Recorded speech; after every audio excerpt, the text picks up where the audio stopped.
నీకిచ్చిందే 3 ఏళ్ళు నీ సుట్టంతా పాగోళ్ళు ఎంత కష్టపడ్డవో గాని తూడ్చావేమో కొన్నిళ్ళు కొమురెల్లి మల్లన్న తీరే నీ కోపము కొట్లాడినవేగా సమ్మిల మా కోసము మళ్ళీ నీ గెలుపు కోసం దుబ్బక మొత్తం ఒక్కటై వస్తున్నమే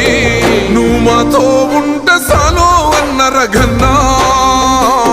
సుడిగుండాలే దండాలు పెడతాయిలే మా కన్నా నువ్వు మాతో ఉంటే సాలో అన్న రఘన్నా